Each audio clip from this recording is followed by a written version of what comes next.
नमस्कार, city post live में आपका स्वागत है। मैं हूं अनुराग। रोहिणी आचार्य, जी हां, लालू की बेटी रोहिणी आचार्य इन दिनों सोशल मीडिया की सनसनी बन गई है। जी हां, सोशल मीडिया पर वो लगातार सुशील मोदी को घेर रही थी। आपको याद होगा पिछले दिनों रगड़ दिया था उन्होंने सुशील मोदी को। दरअसल सुशील मोदी ने लालू यादव को जमानत मिलने के बाद कई सारी जो बातें कही थी, उसके बाद रोहिणी आचार्य भारी गुस्से में थी और उन्होंने सोशल मीडिया पर उनकी ऐसी की तैसी कर दी सुशील मोदी की। तो ये बात हुई जूनियर मोदी की, अब वो सीनियर मोदी के पीछे पड़ गई है। जी हाँ, रोहिणी आचार्य हैं, उन्होंने ट्वीट किए हैं कई सारे, और अब वो सीनियर मोदी यानी देश के प्रधानमंत्री नरेंद्र मोदी को उन्होंने निशाने पर ले लिया है। रोहिणी आचार्य लालू की बेटी हैं और दे दनादन ट्वीट उन्होंने किया है। और क्या कुछ लिखा है, तो सबसे पहले उन्होंने जो ट्वीट किया ये भी बता दें आपको। उन्होंने जो आज अष्टमी का दिन है, आज नवरात्र का मौका चल रहा है और आज अष्टमी है, महाअष्टमी का पर्व मनाया जा रहा है, तो उन्होंने सबसे पहले बधाई दी है देशवासियों को।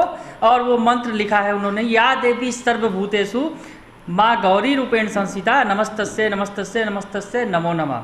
आप सभी को दुर्गाष्टमी की हार्दिक बधाई। और एक माँ दुर्गे का फोटो है जिसमें माँ दुर्गा जो है उग्र रूप में नजर आ रही हैं और वो लग रहा है कि दुष्टों का संहार करेंगी। तो एक तरह से रोहिणी आचार्य ने पहले तो माँ को के इस मौके पर, इस खास मौके पर बधाई दी है, पूजा पर्व के मौके पर। उसके बाद घेर लिया है पीएम मोदी को। जी हाँ, पीएम मोदी को घेरा उन्होंने और लिखा है, राम राज्य के सपनों में जो रावण राज लाया है, पीकर लहू वो सीने का, हिंसा की आत्मा को भी वो रुलाया है। फिर से पढ़ देता हूँ एक बार।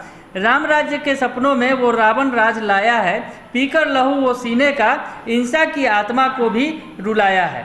तो ये लिखा है रोहिणी आचार्य ने, रोहिणी आचार्य, और लिख रही हैं नीचे उन्होंने, जीवन खोजने वाला इंसान आज पृथ्वी पर खुद का जीवन बचाने में लगा है। तो हालात जो हैं देश के, आप खुद समझ भी रहे होंगे जिस तरह से हालात लगातार बद से बदतर होते जा रहे हैं कोरोना को लेकर। आज जो है इंसान जहां चांद पर जाने की बात कर रहा था, अब आज खुद का जान बचाने की नौबत आ गई है। तो रोहिणी आचार्य ने लिखा है और राम राज्य के नाम पर, यानी राम के नाम पर उन्होंने रावण राज की चर्चा की है। और रावण राज आप समझ गए होंगे कहाँ निशाना है उनका। निशाना सीधे सीधे केंद्र की मोदी सरकार पर है और वो कह रही हैं कि पीकर लहू वो सीने का, हिंसा की आत्मा को वो रुलाया है। यानी जिस तरह से हाहाकार बचा हुआ है आज देश के अंदर कोरोना को लेकर, बीमारी को लेकर, उसके अलावा और भी कई सारे निशाने पर हैं उनके, जो वो कहना चाह रही हैं, जो तस्वीरें बयां कर रही हैं, आप देखकर भी समझ सकते हैं कि आखिर उनका इशारा किस तरफ है। चांद और मंगल ग्रह पर जीवन खोजने वाला इंसान आज पृथ्वी पर खुद का जीवन बचाने में लगा है। तो एक तरफ जहां उन्होंने हिंसा की भी बात की है और साथ ही साथ कोरोना की भी आगे उन्होंने चर्चा की है। तो हम बताते हैं कोरोना के मामले में वो क्या कुछ कह रही हैं। कोरोना को लेकर जो मीसा भारती ने कहा है वो क्या है, उसमें भी एक तस्वीर उन्होंने शेयर की है और लिखा है, ये स्टेज नहीं चीता है। दरअसल एक मोदी का कार्टून फोटो है जिस पर पीएम मोदी भाषण दे रहे हैं और नीचे चिता जल रही है।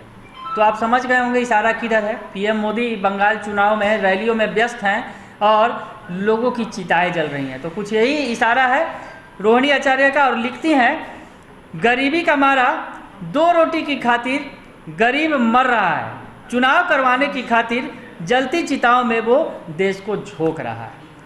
तो रोहिणी आचार्य ने साफ साफ कह दिया, जो सीनियर मोदी हैं यानी देश के प्रधानमंत्री हैं नरेंद्र मोदी, उन पर निशाना साधते हुए कहा है कि देश को वो किस आग में झोंक रहे हैं। हालात ये हैं कि लोग चिताएं जल रही हैं लगातार, जिस तरह से मौत का सिलसिला जारी है कोरोना जैसी भयावह वैश्विक बीमारी को लेकर। और बंगाल में रैलियां हो रही हैं, चुनावी रैलियां हो रही हैं, भीड़ भी भारी जुट रही है। तो इसे लेकर निशाना साधते हुए रोहिणी आचार्य ने कह दिया है कि वो गरीबों की चिताएं सजा रहे हैं और उस पर अपनी रैलियां, राजनीतिक रोटी सेक रहे हैं। तो रोहिणी आचार्य पूरे गुस्से में है। महाअष्टमी का दिन है, बिल्कुल देवी के अवतार में नजर आ रही हैं वो। पहले देवी का उनकी याद भी दिलाई है उन्होंने, लोगों को बधाइयाँ भी दी हैं और उसके बाद दे दनादन ट्वीट करके देश के सीनियर मोदी पर, जूनियर मोदी को छोड़कर सीनियर मोदी के पीछे वो पड़ गई हैं रोहिणी आचार्य, क्योंकि देश में संकट बड़ा है और उस संकट की ओर वो ध्यान दिलाना चाह रही हैं सरकार का। तो रोहिणी आचार्य की इस ट्वीट के जरिए जो है उन्होंने सरकार पर निशाना साधा है, सीधे सीधे उनके निशाने पर केंद्र सरकार है। अगर आपको ये खबर अच्छी लगे तो इसे ज़रूर लाइक करें, सब्सक्राइब करें और शेयर करना ना भूलें। धन्यवाद।